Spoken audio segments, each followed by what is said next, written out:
ভারতের প্রধানমন্ত্রী নরেন্দ্র মোদী তিনি গতকাল তামিলনাড়ুর কন্যাকুমারীর ভগবতী আম্মান মন্দিরে প্রার্থনা করলেন এবং তিনি পরবর্তী 48 ঘন্টা মণ্ডপমে ধ্যান করবেন, যে স্থানে স্বামী বিবেকানন্দ ধ্যান করেছিলেন। আচ্ছা, এই ঘটনাতে আপনাদের কাদের কাদের আপত্তির কারণ রয়েছে আজকের কমেন্ট বক্সে একটু লিখে জানান তো। যে ভারতের প্রধানমন্ত্রী নরেন্দ্র মোদী তথা বিজেপি নেতা নরেন্দ্র মোদী একেবারেই নির্বাচনের সময় একটি রাজ্য নয় গোটা দেশ জুড়ে প্রচার করলেন, রাজনীতিতে প্রচারের ঝড় তুললেন, যেটা একজন রাজনৈতিকের কর্তব্য হওয়া উচিত।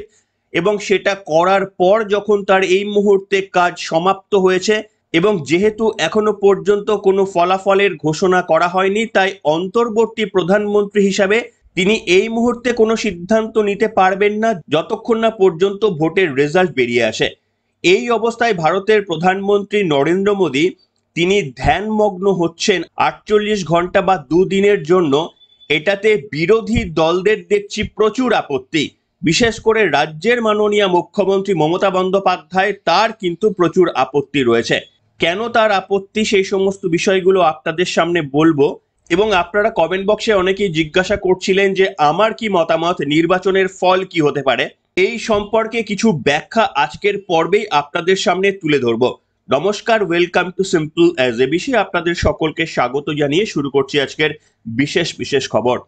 আপনারা ভারতের প্রধানমন্ত্রী নরেন্দ্র মোদীর কিছু ভিডিও দেখছেন এই মুহূর্তে, যেটা তামিলনাড়ুর কন্যাকুমারীর ভগবতী মন্দিরে গিয়ে প্রার্থনা করেছেন এবং আগামী 48 ঘন্টা তার ধ্যান ইতিমধ্যেই শুরু হয়ে গিয়েছে। আগামী 48 ঘন্টা তিনি সেখানেই ধ্যান করবেন। এবং আপনারা দেখতেই পাচ্ছেন যে শুধুমাত্রই মন্দিরে পুজো দেওয়া নয়, তিনি সেখানে যে স্বামী বিবেকানন্দ, রামকৃষ্ণ এবং সারদা মা, তাদেরকে শ্রদ্ধার্ঘ্য নিবেদন করলেন। এবং সেই ছোট্ট ভিডিওটা একটু আপনারা দেখে নিন, তারপরে আসছি আলোচনায়।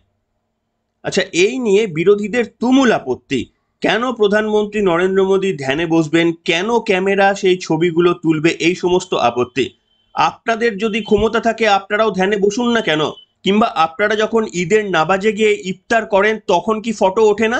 তখনও তো আপনারা ফটো তোলেন, সেই বার্তা কাদেরকে পৌঁছে দেন? আর নির্বাচন পর্ব শেষ, ভারতের প্রধানমন্ত্রী নরেন্দ্র মোদী ধ্যানে বসছেন, এটাতে আপত্তির কোথায় রয়েছে? বিশেষ করে রাজ্যের মুখ্যমন্ত্রী মমতা বন্দ্যোপাধ্যায়, তিনি বিজেপি নেতৃত্বকে বহিরাগত বলতে পারেন, নরেন্দ্র মোদী অমিত শাহ বহিরাগত, আর তিনি বাংলার মেয়ে, অথচ রামকৃষ্ণ মিশনের এক অংশের দিকে তিনি একেবারে নির্দ্বিধায় তোপ দাগতে পারেন। আর সেখানে ভারতের প্রধানমন্ত্রী তিনি, আমি ধরেই নিচ্ছি বহিরাগত, গুজরাটের বাসিন্দা তিনি, সেই বহিরাগত কতটা সম্মান দিচ্ছেন দেখুন। একেবারে তামিলনাড়ুতে গিয়ে স্বামী বিবেকানন্দ যেখান থেকে ধ্যানস্থ হয়েছিলেন ওই জায়গায় ধ্যানে বসবেন এবং তার আগে শ্রদ্ধা নিবেদন করলেন রামকৃষ্ণ, সারদামা এবং বিবেকানন্দকে। আর এটা থেকেই পরিষ্কার হয়ে যায় নাকি যে কোন দল কোন দিকে সমর্থন করতে চায়। আমি আবার দেখছিলাম একটি খবর, দেখে কিছুটা চমকেও গেলাম। হঠাৎ করে মনমোহন সিংকে কংগ্রেস মাঠে নামিয়ে দিয়েছে এবং দেখছিলাম তিনি নাকি বলেছেন যে নরেন্দ্র মোদী প্রধানমন্ত্রীর দপ্তরের মর্যাদাকে মাটিতে মিশিয়ে দিয়েছে। খোলা চিঠিতে আক্রমণ মনমোহন সিং এর। এবং তার বক্তব্য, প্রাক্তন প্রধানমন্ত্রীর বক্তব্য নাকি মোদিজির আগে কোনো প্রধানমন্ত্রী জনসমক্ষে এত নিম্নমানের কথা বলেননি, যে কথার মধ্যে ঘৃণা এবং বিভেদে ভরা। মোদিজি প্রধানমন্ত্রীর দপ্তরের মর্যাদাকে মাটিতে মিশিয়ে দিয়েছেন।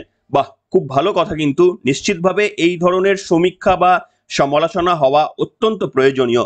কিন্তু আচ্ছা বন্ধুরা, আপনাদের কতজনের মনে রয়েছে বলুন তো যে ভারতের এই প্রাক্তন প্রধানমন্ত্রীটি এক সময় বলেছিলেন প্রকাশ্যে জনসভা থেকে যে আমাদের দেশের বাজেটের সব থেকে আগে অধিকার থাকা উচিত সংখ্যালঘুদের এবং বিশেষ করে মুসলিমদের।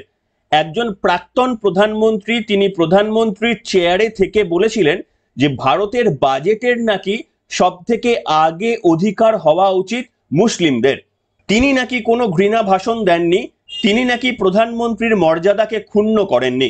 আপনারা ভাবতে পারেন যে একজন ভারতের প্রধানমন্ত্রী তিনি বলছেন একটা ধর্মের নাকি প্রথম অধিকার আমাদের দেশের বাজেট অর্থাৎ সম্পত্তির। এবং কিছুদিন আগেও কংগ্রেস এই ধরনেরই একটি বিলের প্রস্তাব করেছে, তারা ক্ষমতায় আসলে নাকি এই ধরনের কিছু কার্যকলাপ করতে পারেন। ভারতের প্রধানমন্ত্রী কিন্তু বারবার সচেতন করেছেন, যে কংগ্রেস তোষণের রাজনীতি করেন, ভারতের প্রাক্তন প্রধানমন্ত্রীকে দিয়ে এই ধরনের বক্তব্য বলিয়েছে যে কংগ্রেস, সেই কংগ্রেস আবার নির্বাচনের মধ্যে মাঠে নামিয়েছেন এই অশীতিপর প্রধানমন্ত্রীকে, এবং তিনি বলছেন নাকি ভারতের বর্তমান প্রধানমন্ত্রী তার দপ্তরের মর্যাদাকে মাটিতে মিশিয়েছেন। যাই হোক, আপনারাই বিচার করে দেখুন যে মনমোহন সিং কতটা নিরপেক্ষ ছিলেন এবং কতটা তিনি ধর্মের শান্তির বাণী শুনিয়েছিলেন। সেই ছোট্ট অংশ তো আপনাদের বললাম। যাই হোক, আজকে আপনাদের সামনে চলে যাই এবার একটি অংশে। আপনারা হয়তো অনেকেই প্রতীক্ষায় রয়েছেন যে ভারতের 2024-এর নির্বাচনের ফলাফল কি হতে পারে। বিশ্বাস করুন, আমি কোনো প্রেডিকশন করতে চাই না, তবে আপনারা যদি আমার মতামত জিজ্ঞাসা করেন, নিশ্চিতভাবে পর্বের শেষে আমার মতামতটা আপনাদের জানিয়ে দেব, এবং সেটা ভুল না ঠিক সেটা কি হবে সেটা আগামী দিনে বোঝা যাবে, কয়েকদিন পরেই বোঝা যাবে 4 তারিখে। কিন্তু আপনাদের যেটা আমি বলতে চাইবো, যে ধরুন যারা কংগ্রেসের সমর্থন করছেন তারা বলবেন যে কংগ্রেস এবারে ক্ষমতায় আসবে, বিজেপিকে যারা সমর্থন করছেন তারা বলবেন যে এনডিএ ক্ষমতায় আসবে। কিন্তু আপনাদের আজকে আমি দুটি বিষয় দেখাবো, সেটা হচ্ছে তারা প্রত্যেকেই বিজেপি বিরোধী। একজন হচ্ছেন যোগেন্দ্র যাদব আর একজন হচ্ছেন প্রশান্ত কিশোর।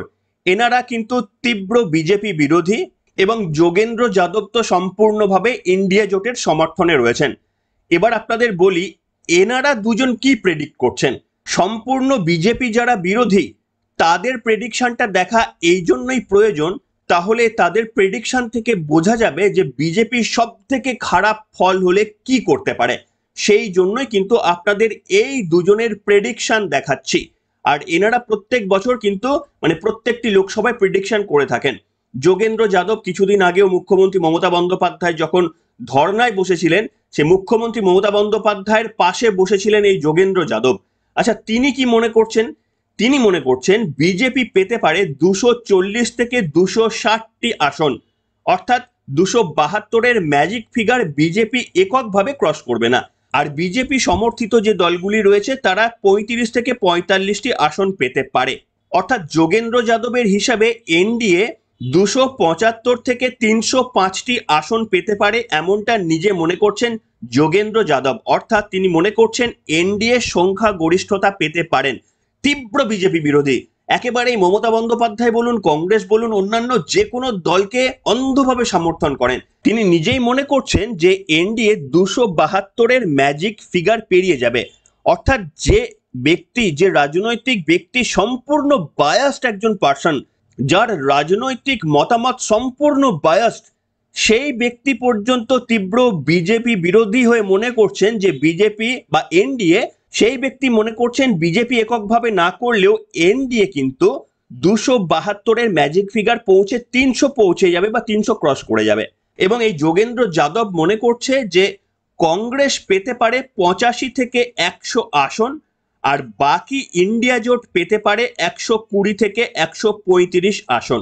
আচ্ছা, এবার চলে আসি প্রশান্ত কিশোর, তিনি কি প্রেডিকশন করছেন। প্রশান্ত কিশোর আপনারা জানেন তিনি কিন্তু বিজেপি বিরোধী, এবং জেনারেলি তৃণমূলের হয়ে যেহেতু কাজ করেছেন তাই বিজেপির ফেভারে খুব একটা কথা তিনি ডেফিনেটলি বলেন না। তিনি কি মনে করছেন? তিনি মনে করছেন বিজেপি 303 কিংবা তার বেশি সংখ্যক আসন পেতে পারে। অর্থাৎ বিজেপি এককভাবে বলা হচ্ছে 303 কিংবা তার থেকে বেশি সংখ্যক আসন পেতে পারে, এবং কংগ্রেস 100 থেকে কম আসন পেতে পারে। তিনি পরিষ্কারভাবে জানিয়ে দিয়েছেন যে বিজেপি 400 পারের কথা বলছে, এর ধারে কাছেও বিজেপি পৌঁছাতে পারবে না। এমনকি বিজেপি 350 বা এনডিএ 350ও ক্রস করতে পারবে না, এটা কিন্তু তিনি বলে দিয়েছেন। এই দুটো প্রেডিকশন আপনাদের এই কারণেই দেখাতে চাইলাম যে যেগুলো ধরুন বিজেপির ফেভারে যে সমস্ত চ্যানেল কথা বলে, কিংবা যে সমস্ত ব্যক্তিত্ব বিজেপির সঙ্গে জড়িত রয়েছেন, তারা যদি প্রেডিকশন করেন তাহলে নিশ্চিতভাবে তারা 400 পার, 420, 430 আসন দেখাতে পারেন। কিন্তু আপনাদের দেখাতে চাইলাম যে শত্রুপক্ষ কি ভাবছে। আপনাদের সেটাই দেখালাম যে শত্রুপক্ষ মনে করছে যে এনডিএ ক্ষমতায় আসছে। রাজ্যের মুখ্যমন্ত্রী মমতা বন্দ্যোপাধ্যায় বলছেন যে ইন্ডিয়া জোট নাকি ক্ষমতায় আসছে, অথচ যারা রাজনৈতিক অ্যানালিস্ট তারা কিন্তু মনে করছে বিজেপির খুব খারাপ ফল যদি হয় তাহলে এনডিএ 300-র কাছাকাছি পৌঁছে যাবে। অর্থাৎ 272-এর ম্যাজিক ফিগার কিন্তু এনডিএ ক্রস করে যাবে। এবার আপনারা বলুন যে যদি শত্রু এমন মনে করে তাহলে রিয়েলিটিতে ফিগারটা ঠিক কি হতে পারে। নিশ্চিতভাবে শত্রুদের বক্তব্য কিছুটা বায়াস থাকবেই, তারা চেষ্টা করবে ইন্ডিয়া জোট বেশি করে সিট পায় তেমনটা তারা মনে করবে, সেই কারণে বিজেপির আসন সংখ্যা তারা কিছুটা কম দেখাবে, এটা আমরা ধরে নিচ্ছি। তাহলে শত্রুপক্ষ থেকে যদি এতগুলো বিজেপিকে বা এনডিএ জোটকে সিট দেওয়া হয়, তাহলে অ্যাকচুয়াল রেজাল্ট কি হতে পারে আপনারাই একটু ভেবে বলুন। তবে অনেস্টলি আমাকে যদি আপনারা জিজ্ঞাসা করেন যে কি রকম ফল করতে পারে, একেবারে ব্যক্তিগত স্তর থেকে আপনাদের বলছি, এবং নিশ্চিতভাবে সেটা ঠিক হবে না ভুল হবে আগামী দিনেই বোঝা যাবে। আমার প্রেডিকশন হচ্ছে 2019 অর্থাৎ লাস্ট লোকসভায় বিজেপি যা আসন সংখ্যা পেয়েছিল তার কাছাকাছি কিন্তু এবারে রেজাল্ট হবে বলে আমার ব্যক্তিগতভাবে মতামত। কিছুটা বেশি হতে পারে। আপনাদের দেখিয়ে দিতে চাইবো যে 2019-এ কি রেজাল্ট হয়েছিল। সেখানে বিজেপি এককভাবে 303টি আসন পেয়েছিল এবং কংগ্রেস পেয়েছিল 52টি আসন। এবং যদি এনডিএ জোটের কথা বলেন, সেখানে এনডিএ জোট পেয়েছিল সম্ভবত 353টি আসন। আমার ব্যক্তিগতভাবে মতামত আপনারা যদি জিজ্ঞাসা করেন, জাস্ট আউট অফ কিউরিওসিটি, আমার মনে হচ্ছে এনডিএ এবারে 360 থেকে 370-এর মধ্যে আসন পাবে বলে আমার ব্যক্তিগতভাবে মতামত। আমার মনে হয় যে ওই 370-এর আশপাশে এইরকম কোনো আসন সংখ্যা আসতে পারে, এটা আমার ব্যক্তিগতভাবে মতামত। এবং আপনারা যদি ইন্ডিয়া জোটের কথা বলেন, তাহলে নিশ্চিতভাবে সেই ফলটা 140-এর আশপাশে কোথাও গিয়ে ঠেকবে। এবং কংগ্রেস যেমন ফল করেছিল তার থেকে কিছুটা এককভাবে হলেও কয়েকটা সিট বেশি পাবে গতবারের তুলনায়। সম্ভবত গতবারে ওই 50-এর আশপাশে পেয়েছিল, আমার ধারণা এবারে কিন্তু 60 এককভাবে হয়তো কংগ্রেস ক্রস করতে পারে। তবে ইন্ডিয়া জোট সকলে মিলে তারা মোটামুটি এই 130 বা 140 ক্রস করে যাবে। এইটা ব্যক্তিগতভাবে একেবারে আমার মতামত আপনাদের সামনে জানালাম। আপনারা হয়তো অনেকে এর সঙ্গে সহমত হতেও পারেন, নাও হতে পারেন। আপনারা অনেকেই মনে করতে পারেন যে বিজেপি 400 পার হয়ে যেতে পারে, অনেকে আবার মনে করতে পারেন না না ইন্ডিয়া জোট ক্ষমতায় আসবে। কিন্তু আমার যেটা ব্যক্তিগতভাবে বলে মনে হলো সেটা বললাম। যেভাবে 400 পারের কথা বলা হয়েছে এবারে কিন্তু সেটা ফুলফিল হবে না বলে, অন্তত আমার ব্যক্তিগত জায়গা থেকে, এতদিন পর্যন্ত এই রাজনীতির খবর করার জায়গা থেকে আমার সেই অনুভব যেটা আপনাদের সামনে বললাম, 400 পার কোনোভাবেই সম্ভব নয়। বিশদে বিশ্লেষণ এই কারণেই করছি না, তার কারণ নির্বাচন কমিশনের তরফ থেকে এখন বাধা রয়েছে যে এক্সিট পোল এই ধরনের আলোচনা করা যায় না। তাই নিজস্ব মতামত জানাতে কোনো আপত্তি নেই, দোষের নেই, সেই কারণেই আপনাদের সামনে জানানোর চেষ্টা করলাম। এইরকম একটা ফলাফলের এক্সপেকটেশন আমি করছি। আপনারা কি মনে করছেন? আপনাদের মতামত অবশ্যই লিখবেন। আর যদি খুব ছোট করে পশ্চিমবঙ্গে কি ফলাফল হতে পারে এটা যদি আমাকে জিজ্ঞাসা করেন, তাহলে আমি বলবো পশ্চিমবঙ্গেও কিন্তু 2019 সালে যেরকম রেজাল্ট হয়েছিল তার কাছাকাছি কিন্তু রেজাল্টটা হতে পারে। হ্যাঁ, সত্যি অবাক হওয়ার মতোই ঘটনা যে আপনারা বলতে পারেন 2019-এ যখন বিজেপি 18টি আসন পেয়েছিল, তৃণমূল কংগ্রেস 22টি আসন পেয়েছিল, তখন কিন্তু বড় সড়ো কোনো ধামাকা ঘটেনি রাজ্যে। শুভেন্দু অধিকারী জয়েন করেননি, সন্দেশখালী ঘটেনি, এত চুরি জোচ্চুরি, নেতা মন্ত্রীদের জেল যাত্রা হয়নি।